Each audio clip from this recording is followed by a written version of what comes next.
አያመኝም ከእንግዲህ በኋላ ሁሉም ይውጡ ከቤት ወደ ደጅ አንቺ ብቻ ነይ አባቴ ልጅ ልጋግርህል ዱቄት ለውሼ መጥቻለሁ ይኸው ገስግሼ ይህን ሲፈና ፊ ጃለት ማመት ሳብረት argateedha gurbaatichuu fuute duuti dhuftee nurkaa jiraachuuf osoo jooruu lubbuun isaa dabarte edal kan walakka soora abdataa kaayyoon isaa cimaadha halaalaa mul'ata bifa qoosaan dubbatee ergaa dabarfataa nama akkanaa yoo dhabnu garaan nu gubata kaleessa yoo wana fayyaa ta'ee dubbata har'a nurkaa kutee seequusaa lakkisee ilkaan ciniinnataa nagaatti nuun jedheera hin deebi'u lammata garuu sin dagan hojii kee bareedaa akka hin cabne akka hin bannetti ol kaa'ame dhaloota baay'ee si jaallata hundi oromoota sila akkas ture umurii dheertuu teessee nagaadhaan jiraataa aartiidhaan guddattee dandeettiif ogummaa of keessaa ol baasaa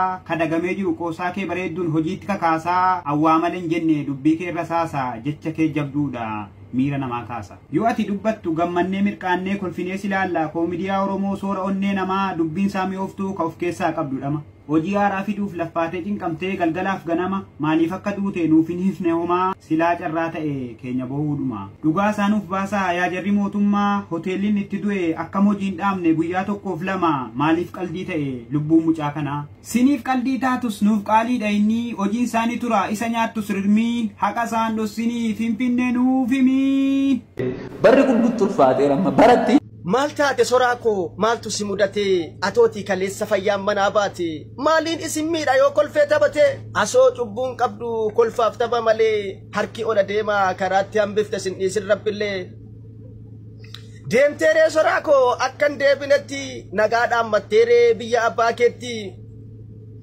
kaleessa fayyaadha har'asi awwaalu tobbee meeqa dhabnee baraan buhaa oolu Ega ta'ee keenya silas bubbuleerra kaleessa hacaalu hadhasi awwaalla bakka geessa jennee osoo nu si eegnu ergaa qoosaa keetiin osoo nuti seeqnu akka amalasii sareensi nyaatte kan dukkanaan deemtu gadheen harka dhiigaa dhugaa dubbachuudhaa fi waan jedhamtu nama harkaa badaa waan jedhamtu nama wallaalchisa soraa jechuun akkuma beektanu nama qoosaa fi tapha malee koomediyaa isaatiin nama bashannansiisu malee waan tokko keessattuu hin argamnedha akkasumas nama qoosaa isaa keessatti quuqama uummata isaa keessa jiru bifa qoosaatiin baasee dubbatu har'ammoo kunuugaa akkan eegamne akkan beekamneeni du'aan isaa yeroo sharaadhaan maramee gara biyyaatti ergamu argaa jirra kan oromoo baraan boo'icha ta'e firaa fi maatii kee hundaaf jajjabina hawwina rakkina uummata isaa keessa jiru hunda jiruuf jireenya hawaasa isaa bifa qoosaatiin baasee nama hojjetudha gadda guddaatu nutti dhaga'ame akka ilmaan oromoo tokkotti jecha har'a garuu kichuun kun biyyi nyaattuun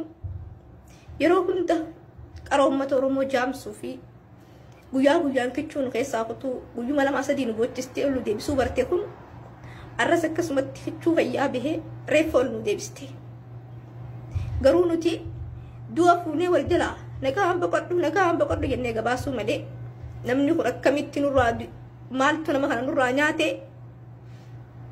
waanuma jiru sabni bal'aan kun yeroo hunda dhugaa nama saba baasee barbaadee baafachuu dadhabe maaliif akka ta'e hin beeku kun salphina kichuu cite caalaa saba kanaan nama gaddisiisa saba yeroo hunda qaroon jaamtee guyyuma lama sadii boochisanii ol deebisan baay'ee ulfaata baay'ee cimaa nun kaleessa galgala sa'aatii 5 keessa ajjeefamee gara hospitaala Phaawulositti kan inni geeffamee halkan sa'aatii 7 akka ta'e nutti himanii eessammoo ture jennaan hamma sa'aatii 2tti hiriyoota isaa wajjin akka inni turee fi sa'aatii 2 booda namni bilbilee gara hoteelaatti akka inni waamee fi akka inni achi dhaqeen dhaga'ee soo duubatti deebi'een hiriyoota isaa gaafadhe jechuudha. Hiriyoota isaa gaafadhu walitti bu'iinsa qabaayii sooraanii jedhee gaafannaan keessattuu Firaa'ol Riyaasaadha danuunfaa jiru.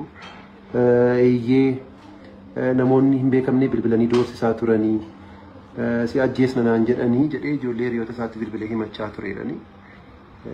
Kanaaf yoo immoo kanattiin jedhee nan abbaa isaan beeku namni garuu naa bilbilee na doorsisaa jedhee ofii isaatti himachuu isaan dhagee kan inni jiraatu immoo naannaa Jamoodha. Nama gaddisiisa kun sooraan kaleessa fayyaa qaba akkuma kiyyaaf keetti sooshaal miidiyaa irraa taphachaa ture. Har'a garuu reeffi isaa hoteela keessaa argame eenyu wajjin bakka san ture akkamittiin namni kun ajjeefamee reeffi isaa mul'achuu danda'ee wanta jirratti namni xiyyeeffatuu fi kanarratti gad fageenya dhugaa barbaaduu irratti xiyyeeffatu hin jiru. Hundi keenya du'a isaa wal jalaa fuunee gabaasuu qofa. Nuutu dhaabbitti du'eewu. Isa du'e caalaa. Nu warra du'a gabaasaa oolu ka dhugaa namaan barbaadneetu du'e. Oromoo dhugaa nama keetii barbaaddadhu. Dhugaa nama kee irratti xiyyeeffadhu boo'icha qofaa miti dubbiin. Akkuma dhugaa caaluu kaamsanii hanga har'aan tanaatti. Jiraan gabbee reeffan ol deebisanitti kanas akkasumatti kachuu burraa xeenquufin karaatti hambisan nama biyyi boru egeree fabdatu. Jamooddoonni itti ajjeefame sun hoteelicha maqaa isaa beektu achi keessatti du'ee argame akkamitti du'ee jennee gaafannaan immoo galgala sa'aatii lamatti hoteela deemee erga jedhamee booda deebisame immoo itoo dhanna isaa dhiqatu mucacaatee kufee waan jedhuu fi justification akkasii kennaniiru jechuudha. Akkamitti du'e kan jedhu seerri qoratee bira haa ga'u. Tokkoffaa edda halkan sa'aatii 5tti, sa'aatii 6tti, sa'aatii 7tti isaa ta'u edda boqotee taanaan amma sa'aatii kanaatti hamma har'a guyyaa tursuun maaliif barbaachise? Mucaan isaa wajjin namni tokko turtee itti jedhanii mucaan durbaa tokkos isheen to'annoo seeraa jala jirti. Kun odeeffannoo dhageenya namoonni baay'een gaara guyyaa guutuu achiin ture waan ta'eef waan beektu nutti himii kan jedhu feesbuukiidhaan namoonni hedduun naa barreessitaniitu waan hin beeku waan hin sinnosuun qabu. Hoteelli sun qorannoodhaaf dhiyaachuu qaba. Hoteelli mucaan kun itti ajjeefame ammallee hojiitti utuu jiru akkamitti reeffi isaa gaggeeffama gaafii jedhuun eegala. Akkamitti waajirri poolisii kutaa magaalaa sanaa hoteela mucaan itti du'e keessaa reeffa baasee hojiin akka itti fufu taasise gaafii jedhu itti aansa. Hubachiise jechuudhaanis akkana jedha. Mucaan qaamni isaa nagaadha jechuudhaan shiraan dhoksuudhaaf yaalu ija guutuun kan argine addi mucaa dhaameetiin jira jedhe. Doktorri fuula malee uffata isaa irraa baaftanii ilaaluu hin dandeessan nuun jedhe jedha. Gaafa humnaan uffata irraa ol kaasnu mucaan waraanamaadhaa jechaa jira. Gaafa doktorii gaafannu ammoo lakki nuti maraammaruudhaaf opereeshinii goone malee nuun jedhanii. Maal jechuudha? Kuni maal jechuudha? Ammallee sagalee nuuf ta'a hiriyoonni soraa ayii Oromoo jechuudhaan barreeffama kana gallakkise obboleeyyan kiyyaa. Kanaafuu maal jechuudha isin fakkaataree? Namni kun hoteela san keessatti waraanamee akka ajjeefame yoo hoteela san keessatti ajjeefamillee yoo bakka biratti waraaname immoo warri hoteelaa gabbahee gartee nuti bakka biratti waraanamee hoteela siree qabatee as keessatti du'ee haya akkanallee taatu waa jechuu danda'uu qaba jechuu beeka. Hay kanaafuu mucaan hoteela kana keessattidha ka waraaname ilmi namaa tokko akkanumatti ajjeefamee usaniituma bira dabarfamuu osoo hin taane mootummaan waan godhuu qabu keessafuu bulchiinsi magaalaa Finfinneedhaa waan kana dhiibbaa irra godhaa hundi keessan.